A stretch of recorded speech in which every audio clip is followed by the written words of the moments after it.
तो दोस्तों आज मैं एक्सप्लेन करने वाला हूँ असिमिलेट नाम की एक मूवी को, जो कि एक American science fiction horror movie है जो कि 2019 में रिलीज की गई थी, जिसको डायरेक्ट किया है जॉन मर्लोस्की ने। और ये द बॉडी स्नैचर्स नाम की एक नॉवेल की लूज एडेप्टेशन है जिसको लिखा गया है जैक फिनी के द्वारा, जो कि 1955 में पब्लिश करी गई थी। और अगर आपका इस मूवी से रिलेटेड कोई भी डाउट है तो आप मेरी वाइफ के इंस्टाग्राम हैंडल को जाकर फॉलो कर सकते हैं और मैसेज करके आप कोई भी क्वेरी हो पूछ सकते हो। तो चलिए अब बिना किसी देरी के चलते हैं सीधा वीडियो की तरफ। मूवी की स्टार्टिंग में हम देखते हैं एक लेडी को जो कि अपने घर पर थी और बहुत परेशान थी। वो लेडी फोन पर किसी को बता रही थी कि उसको किसी चीज ने बाइट कर लिया है और सडनली ही कोई नेकेड वुमेन उस लेडी के घर आकर उस पर अटैक कर देती है और सीन यहाँ पर शिफ्ट हो जाता है। अब हम देखते हैं रैंडी फॉस्टर और जैक हैंडरसन को, जो कि अपने टाउन में घूम रहे थे। रैंडी और जैक यहाँ पर व्लॉग्स बनाया करते थे अपने यूट्यूब चैनल के लिए और वो अपनी व्लॉग्स को एज अ वेब सीरीज बना रहे थे, जहाँ पर वो टाउन की लाइफस्टाइल और बाकी चीजों को रिकॉर्ड करते थे और कुछ लोगों से बात भी करते जा रहे थे। हालांकि उनके चैनल पर व्यूज नहीं आते थे क्योंकि इस टाउन के अंदर कुछ भी इंटरेस्टिंग नहीं हो रहा था। खैर वो दोनों टाउन में जाकर कायला को मिलते हैं, जो कि जैक की क्रश होती है, लेकिन वो उसको एक दोस्त की तरह ही मानती थी। जिसके बाद में वो पास्टर ग्रेग और बहुत से लोगों से मिलते हैं और साथ ही हर चीज को रिकॉर्ड करते जाते हैं। रैंडी और जैक को मिस बिसेट मिलती हैं, जो कि उन लोगों को कुछ छोटे छोटे एंड्स जैसे बग के बारे में बताती है जो अचानक से टाउन में दिखने लगे थे, जिसके बारे में उनको कोई भी आइडिया नहीं था। खैर अगले सीन में जैक और रैंडी कायला और उसकी फैमिली से मिलते हैं, जिससे उनकी थोड़ी बहुत हंसी मजाक होती है और वो लोग घर आ जाते हैं। अब घर पर जैक के फादर मिस्टर हैंडरसन और उसकी मदर को वो लोग अपने वीडियोस दिखाते हैं और जैक के फादर यहाँ पर हैंडीकैप्ड होते हैं, जिनके दोनों ही पैर नहीं थे। खैर रात को रैंडी और जैक घूम रहे होते हैं कि तभी उनको मिस बिसेट के चिल्लाने की आवाज आती है और वो दोनों उनके घर पर जाते हैं। रैंडी का कैमरा हमेशा ऑन ही रहता था, जिससे वो सब कुछ रिकॉर्ड करता रहता था। मिस बिसेट के घर जाने पर वो लोग देखते हैं कि उनका घर बिखरा पड़ा हुआ था और उनके घर पर ब्लड भी फ्लोर पर फैला था, जिससे वो लोग थोड़े से परेशान हो जाते हैं और मिस बिसेट को ढूंढने लगते हैं। तभी मिस बिसेट उनको एक क्लोजेट में छुपी हुई मिलती है, जो कि बहुत ही डरी हुई थी और वो बोलती है कि किसी अजीब से क्रीचर ने उनको काट लिया है, जिसका जख्म काफी गहरा था। अब अचानक से घर की दीवार तोड़कर एक छोटा सा अजीब सा क्रीचर निकलता है और घर से बाहर भाग जाता है। रैंडी और जैक उसका पीछा करते हैं और देखते हैं कि पास्टर ग्रेग उस क्रीचर को एक पिंजरे में रखकर अपने साथ ले जाते हैं। रैंडी और जैक वापस मिस बिसेट के घर जाने लगते हैं और देखते हैं कि वो बहुत ही ज्यादा डरी हुई और परेशान थी। अगले दिन वो दोनों पुलिस स्टेशन जाते हैं और वहां पर डेप्यूटी जॉश को वो फुटेज दिखाते हैं मिस बिसेट के घर की और उस क्रीचर को ले जाते हुए पास्टर ग्रेग की, जिस पर जॉश बिलीव नहीं करता, क्योंकि पहले भी रैंडी और जैक की वीडियो की वजह से पुलिस का थोड़ा बहुत नाम खराब हो गया था, जहां पर रिकॉर्डिंग में एक शेरिफ ने अंडर एज लड़के को बियर लेने से नहीं रोका था। जिसके बाद में जॉश उन दोनों को ही घर भेज देता है और वो दोनों अब चर्च जाते हैं पास्टर ग्रेग से मिलने और उनको वो वीडियो दिखाते हैं जहां पर पास्टर ग्रेग इस बात से साफ साफ इनकार कर देते हैं कि वो उस वीडियो में है ही नहीं। और तभी पास्टर ग्रेग यहाँ पर थोड़ा अजीब सा बिहेव कर रहे थे और उनके साथ बैठे हुए बहुत सारे लोग भी थे और उनके साथ बैठे बहुत सारे लोग अजीब तरह से रैंडी और जैक को देख रहे थे। रैंडी और जैक वहां से निकल जाते हैं और रात को मिस बिसेट से मिलने जाते हैं और उनके लास्ट नाइट के इंसिडेंट के बारे में बात करते हैं और उनको पुलिस में जाने के लिए बोलते हैं, लेकिन शॉकिंगली मिस बिसेट ये बोलती है कि कुछ हुआ ही नहीं है और उनके पैर का जख्म जो काफी गहरा था वो ठीक हो चुका था। साथ ही साथ वो भी थोड़ा सा अजीब तरह से बिहेव कर रही थी और रैंडी और जैक को अपने बेडरूम में चलने के लिए बोलती है, जो बात उनको काफी अजीब लगती है और वो दोनों बाहर चले आते हैं। अब बाहर आने पर उनको मिस बिसेट के बेडरूम से कुछ आवाजें आती हैं और वो बेडरूम की विंडो से अंदर झांक कर देखते हैं तो वहां पर उनको बेड पर डायलन बंधा हुआ दिखाई देता है और मिस बिसेट उसके पास अजीब तरह से खड़ी होकर उसको देख रही थी। लेकिन तभी डायलन विंडो पर आ जाता है, जिससे रैंडी और जैक को वहां से भागना पड़ता है। अब घर जाकर जैक और रैंडी जैक के पेरेंट्स को वो फुटेज दिखाते हैं और बोलते हैं कि टाउन में कुछ तो अजीब हो रहा है, जिस पर जैक के पेरेंट्स बिलीव ही नहीं करते और सोने चले जाते हैं। अब वहां पर कायला आती है, जो कि काफी परेशान थी और वो बोलती है कि उसके डैड अब पूरी तरह बदल गए हैं और उसको वो उसके डैड जैसे लगते ही नहीं है। साथ ही उसकी मॉम भी गायब है। रैंडी और जैक कायला के घर पर जाते हैं उसके साथ और वो लोग देखते हैं कि कायला के डैड सच में बहुत ही अजीब तरह से बिहेव कर रहे थे, क्योंकि वो लोग उनको पहले से जानते थे। जैक अब वॉशरूम जाने के बहाने से अंदर जाता है और दूसरे रूम्स में छानबीन करने लगता है, वो भी यूवी लाइट्स की हेल्प से,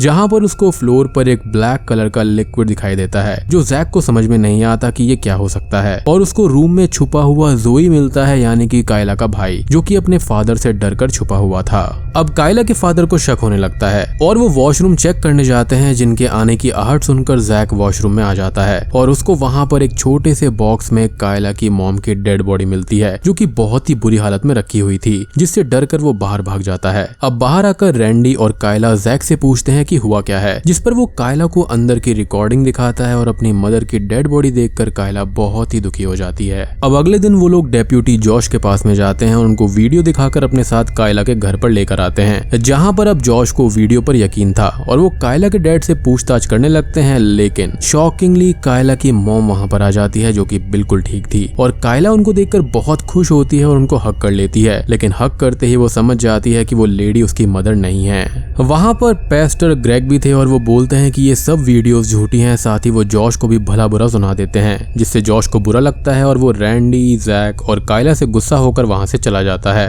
अब कायला अपने भाई जोई को अपने साथ ले जाना चाहती थी, लेकिन उसके डैड और बाकी लोग जोई को ले जाने से उसे रोक देते हैं। कायला और बाकी लोग बाहर आते हैं और देखते हैं कि पेस्टर ग्रेग जोई के साथ खड़ा है और कायला को बहुत ही अजीब तरह से देख रहा है। कायला, जैक और रैंडी बहुत ही ज्यादा टेंशन में थे और वो बात करते हुए रास्ते से जा ही रहे थे कि टाउन में अब बहुत सारे लोग अजीब तरह से बिहेव करने लगते हैं और कुछ ना कुछ गलत जरूर हो रहा था कि तभी उनको जैक के बार्न हाउस से कुछ आवाजें आती हैं और रैंडी और जैक बार्न हाउस की ओर जाते हैं और कायला जैक की मदर के पास में जाती है।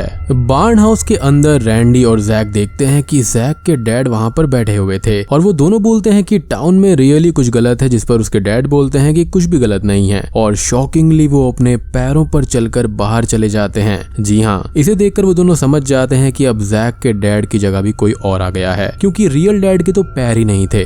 अब टाउन के बाकी के कुछ लोग और पेस्टर ग्रेग वहां पर आते हैं और बार्न हाउस में 2 क्रीचर्स छोड़कर बार्न को लॉक कर देते हैं और वो क्रीचर जैक और रैंडी पर अटैक करके उनके पीछे भागते हैं, जिनसे जैक और रैंडी खुद को बचाने लगते हैं। तभी एक क्रीचर रैंडी के पैर पर बाइट कर लेता है, लेकिन रैंडी उस क्रीचर को खुद से अलग कर फेंक देता है। जैक भी खुद को बचाने की कोशिश कर रहा था कि तभी उन दोनों को थोड़ी आगे एक कुकून दिखाई देता है, जो कि बहुत बड़ा था, बहुत क्रीपी था और बहुत ही अजीब था। वो कुकून तभी टूटता है और उसमें से जैक की मदर बाहर आती है, जो कि बिल्कुल नेकेड थी, बट वो काइंड ऑफ न्यू बॉर्न की तरह लग रही थी, जिसका साइज बिल्कुल फुली ग्रोन ह्यूमन जैसा था। अब जैक की मदर दूसरी ओर भागती है, लेकिन जैक और रैंडी उनके पीछे जाते हैं और वो देखते हैं कि कुकून से निकली हुई जैक की मदर उसकी रियल मॉम को छूती है और उनके अंदर सारा लाइफ सोर्स और मेमोरीज वो ले लेती है, जिससे जैक की रियल मदर की वहीं ऑन द स्पॉट डेथ हो जाती है। और ये देखकर जैक उस क्लोन को स्टैब करके मार देता है और कायला की हेल्प से जैक और रैंडी बाहर भाग जाते हैं। वो तीनों अब जॉश के पास जाते हैं और पहले उनको लगता है कि जॉश भी क्लोन ही होगा, लेकिन जॉश बिल्कुल सही था। बट वो अपने क्लोन की डेड बॉडी उनको दिखाता है, जिसको जॉश ने मार दिया था, और जॉश ये बोलता है कि उस क्रीचर ने उसको भी काट लिया था, लेकिन जॉश ने खुद को कंट्रोल में रखा और जैसे ही उसका क्लोन बना उसने उसको मार दिया। वो लोग बात करते हैं कि ये कोई एलियन इन्वेजन हो सकता है, जहाँ पर ये क्रीचर एलियंस होम और वो ह्यूमंस को क्लोन करके उनकी मेमोरीज और लाइफ सोर्स एनर्जी ले रहे हैं, जिससे रियल ह्यूमन मारा जाता है। और साथ ही जब तक वो क्लोन ह्यूमन की मेमोरीज नहीं ले लेते तब तक वो किसी एनिमल की तरह ही बिहेव करते हैं। वो लोग अब बात कर ही रहे थे कि तभी रैंडी का क्लोन घर के बाहर आ जाता है भागते हुए और घर के ऊपर चला जाता है। जॉश अब घर के अंदर उस पर शूट करता है, लेकिन वो क्लोन किसी एनिमल की तरह बहुत ही ज्यादा तेज था और वो हर बार बच जाता है। अब वो सभी लोग क्लोन रैंडी से बचने की कोशिश कर ही रहे थे कि तभी वहां पर बहुत सारे क्लोन्स आने लगते हैं और सभी पर अटैक करते हैं। अब जॉश यहाँ पर समहाउ उनको कुछ देर रोकने की कोशिश करता है, लेकिन वो क्लोन उनको अपने पास खींच लेते हैं और जान से मार देते हैं। रैंडी ये देखता है कि वो सब घर पर आ ही चुके हैं और घर भी तहस नहस हो चुका है, इसलिए वो जैक और कायला को बचाने के लिए खुद बाहर चला जाता है और उस क्लोन की भीड़ को अपने पीछे बहुत दूर ले जाता है, जिससे जैक और कायला को भागने का मौका मिल जाए। वो लोग भागते हुए जंगल में जाते हैं और जैक देखता है कि फोन के सिग्नल्स अभी भी नहीं आ रहे हैं, क्योंकि नेटवर्क सिग्नल्स को किसी तरह से ब्लॉक करा गया था।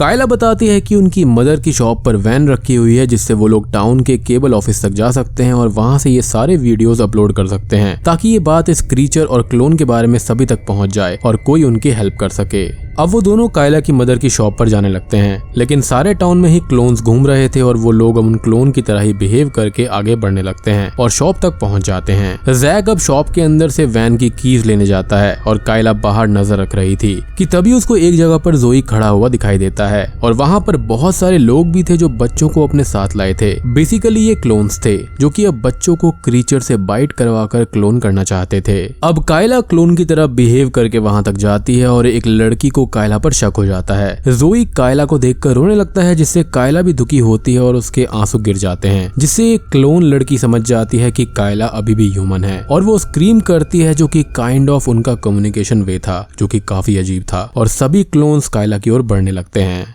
अब कायला जोई को वहां से दूर भगा देती है और उनके कैबिन में जाकर छुपने का बोलती है, जो कि जंगल में था, और जोई भागकर वहां चला जाता है। सभी क्लोन्स कायला को पकड़ लेते हैं और वो उसके पास एक क्रीचर लाते हैं, जो कि कायला को बाइट कर लेता है। लेकिन अब तक जैक वैन लेकर वहां पर आ जाता है और कायला को लेकर वहां से भाग जाता है। वो लोग टाउन से दूर चले आते हैं, बट उनकी वैन रास्ते में खराब हो जाती है और कायला बोलती है कि वो बाइट हो चुकी है, तो उसका क्लोन उसको मारने जरूर आएगा। जैक कायला को संभालता है और हम देखते हैं कि उस वैन में वो छोटे छोटे एंट्स जैसे बग्स थे, जिसके बारे में मिस बिसेट बात कर रही थी, जो कि एक साथ जुड़ जाते हैं और उस क्रीचर को फॉर्म करते हैं। और वो क्रीचर जो होता है वो जैक पर अटैक करके उसको भी बाइट कर लेता है। यानी कि जो क्रीचर बाइट करता है वो फर्दर डिसइंटीग्रेट हो सकता है इन छोटे छोटे बग्स में। अब वो क्रीचर वैन से बाहर भाग जाता है और वो दोनों उसके पीछे उसे पकड़ने भागते हैं। तो मेरे हिसाब से ये जो क्रीचर है वो यहाँ पर इंसानों को बाइट करता है और उनका जो स्ट्रक्चरल फॉर्मूला होता है उसको लेकर चला जाता है, जिसके बाद में ये जो क्रीचर्स या फिर ये जो एलियंस जो भी हैं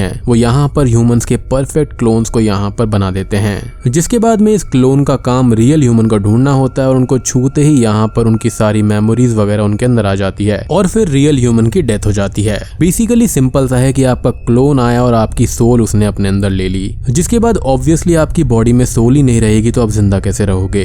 अब वो लोग छुप कर आगे बढ़ते हैं और देखते हैं कि टाउन के सभी लोग एक साथ खड़े थे, जो कि असल में क्लोन्स थे और उन्होंने रियल ह्यूमंस को जला दिया था। यानी कि मेमोरीज और लाइफ एनर्जी को छीनने के बाद में ये रियल ह्यूमंस को जला देते हैं। अब वहां पर क्लोन रैंडी आता है और कायला को छुपाकर जैक बाहर निकालता है एज अ क्लोन रैंडी का ध्यान भटकाने के लिए। अब वो दोनों बात करने लगते हैं, जिससे हमें एक और चीज पता चलती है कि क्लोन के पास अपने ह्यूमन फॉर्म्स की सारी मेमोरीज होती हैं पूरी तरह क्लियर। रैंडी जैक से सवाल जवाब कर ही रहा था कि तभी कायला एक स्टोन से उसके सर पर अटैक करके उसको बेहोश कर देती है और जैक के साथ वहां से भाग जाती है। अब वो दोनों यहाँ पर केबल ऑफिस तक पहुंच जाते हैं, जहाँ पर कोई भी नहीं था, एज यहाँ के सारे लोगों को भी क्लोन करके मार दिया गया था। वो लोग आगे बढ़ते हैं कि तभी कायला और जैक के क्लोन्स वहां पर आ जाते हैं और उन पर अटैक करने भागते हैं, जिनसे बचकर कायला और जैक भागने लगते हैं।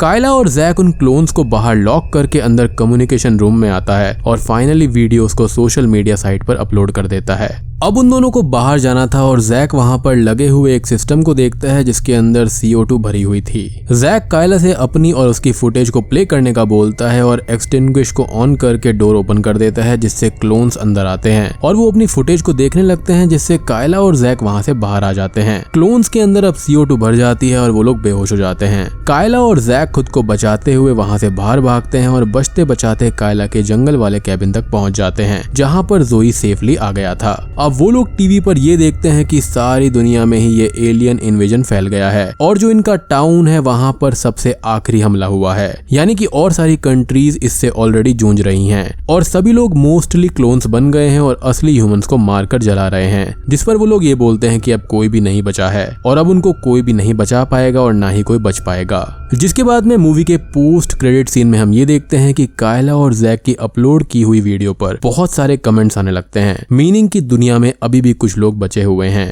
और बूम, ये मूवी यहीं पर खत्म हो जाती है। तो दोस्तों ये थी असिमिलेट 2019 मूवी की कहानी। उम्मीद करता हूँ कि आपको ये वीडियो और मूवी पसंद आई होगी। तो आप लोग मुझे बताइएगा कि ये बग्स या फिर एलियंस या फिर क्रीचर्स क्या हैं। तो वीडियो पसंद आई हो तो लाइक कर देना, चैनल पर नए हैं तो सब्सक्राइब कर लीजिए। तो मैं आप सबको मिलता हूँ अगली वीडियो के साथ में, तब तक के लिए